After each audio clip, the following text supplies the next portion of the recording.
So I thought I'd share a really good concert experience with you. Yes, hello guys. As you can tell by the title, I'm doing a concert review of Gabrielle Aplin when I saw her at the end of January this year. And yeah, it was only a couple of weeks ago, and I had such an amazing time there, so I thought, you know what, I'm going to do a short but sweet review of it.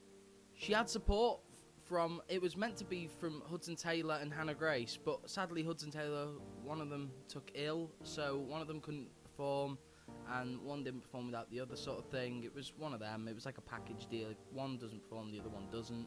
And I can understand that, I really can. I can understand that if anyone's not well, and you know, I can totally understand. No hate. So yeah, we still got the lovely Hannah Grace opening up the show, and Lewis Watson filled in for the incredible Hudson Taylor, and I tell you what, he was insanely good. So Aplin opened up the set list with the beautiful song Coming Home, and she did it solo, funny enough. Like, normally you'll come out really big, but no, she started off really nice and subtle, and it was a really nice kind of mood that she created. And it kind of fitted into the next song, Hurt, which is one of my favourite songs off her new album, Light Up the Dark. Absolutely love it. And yeah, really nice song. And I like the fact she used an electric guitar for it instead. Heavy Heart was another good song, and what I really liked about that was the fact they got all 7 members of the band that was on stage involved.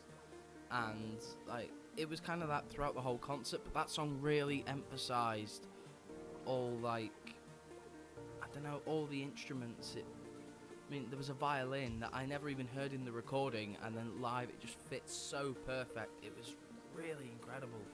Fool's Love was next on the set list, and oh, I feel like really bad for not being, I didn't show that one much love on the album either, and once I heard it live, I've just got so much more appreciation for the song just from hearing it and hearing Aplin give it her all on stage with it, and oh, it was nice. It was really emotional as well, that song.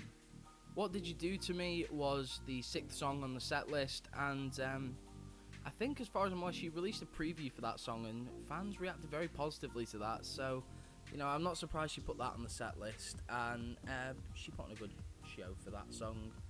If I'm honest, all songs that she performed off Light Up the Dark, I feel like fans didn't pay much attention to, bar like the singles like Light Up the Dark, Sweet Nothing, and yeah, so I feel like she was a bit underappreciated for Light Up the Dark songs. It's like people just went for like Power of Love, Home, Salvation, Panic Chord, but it's each to their own. If they've gone for specific songs, it's their choice.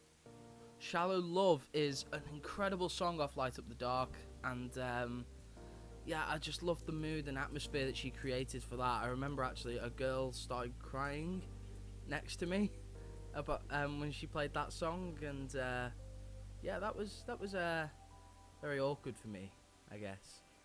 Next on the set list was Don't Break Your Heart On Me. She released an acoustic version of this on her Facebook page, as far as I'm aware, and it was amazing. It's beautiful. Sadly, this wasn't the acoustic version. It was a lot rockier, and I love it. Number 9 on the set list was a tribute to the incredible David Bowie, and it was Space Oddity. And I'm going to show you a snippet of that right here, and it got very emotional for everyone in the room at that point.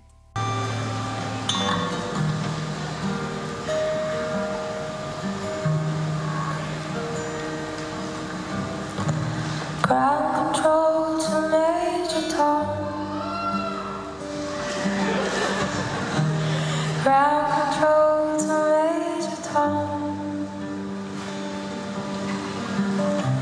Take your protein pills and put your helmet on. Light Up the Dark was next though, to kind of pick up the mood a bit, because everyone was kind of a bit down, so they I think they put it there on the list so everyone could just get picked right back up.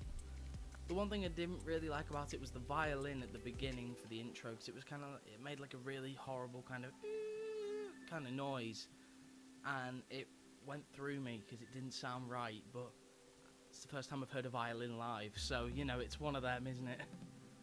Together was the next one, and with this one, it was really kind of upbeat, but at the same time chilled, and the audience had a really, really good time listening to this one. Had a couple of girls singing along behind me, and it was nice to see them having a good time, because if I'm honest, I didn't really know the song very well. I love it, but I didn't know it to the best, where I knew all the lyrics, and so, you know, I just kind of cheered and woo! Yeah! Oh, woo!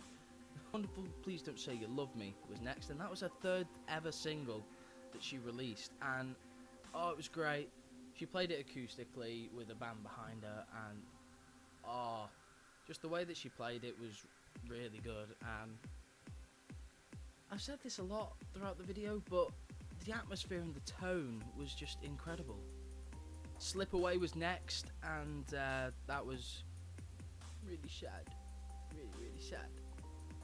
Sweet Nothing was the final song on the set list, and yeah, it was really good, really upbeat, and Sally the recording I got with the with that bit, it like kind of peaks on my audio because, well, it's two people singing live and I was right by a speaker. Yeah. But the snare drum sound, it really sounded like an 80s drum kit. It was so good. And I absolutely love the fact that Hannah Grace was the backing singer throughout the whole thing as well. And oh, such a good song live. Really created an upbeat atmosphere, and we were all pumped and we really wanted more. But sadly, that was the last song on the set list. But there was an encore. And, you know, it's never a concert without an encore. And if you don't know what an encore is, basically, they go, this is my last song. They go off stage, wait a few minutes. They can blag it if they want to. And then people start chanting and stuff. And then they come on again and they do one or two more songs. So she came back on, and instead of picking up a guitar, she sat in front of a piano. And everyone thought at first Power of Love. I remember a couple of people, I could hear them like, Power of Love. And I was kind of hoping for Power of Love, but then when she played Salvation, that was just as good because it's just as beautiful of a song. And I think everyone almost got a little bit teary at that point, if not everyone got teary, maybe, possibly. I did. A little. A bit. Okay, I did.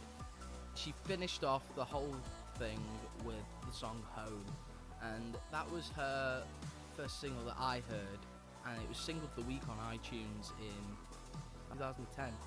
And yeah, first song I ever heard by her, and I loved it, fell in love with it, and then I've loved her ever since. And yeah, hope you enjoyed the video, guys, and I just want to say thank you for being patient with me. And I know my reviews are a bit lacking detail, but it's hard to talk about a whole concert in such detail for every single song when, you know, you kind of have a limit of time to do it in, because I don't want my videos to be too long, because I know people in the past have said videos are too long, videos are too short, be like this, be like that, and I'm like, nah, okay. But yeah, anyway, that was one of my favourite concerts I've been to. It's definitely in my top 3. I can't put a point on it, that's the problem. It's up there with Owl City though, so that's good. But yeah, I hope you enjoyed it, and hopefully you'll be able to catch Aplin in a future show.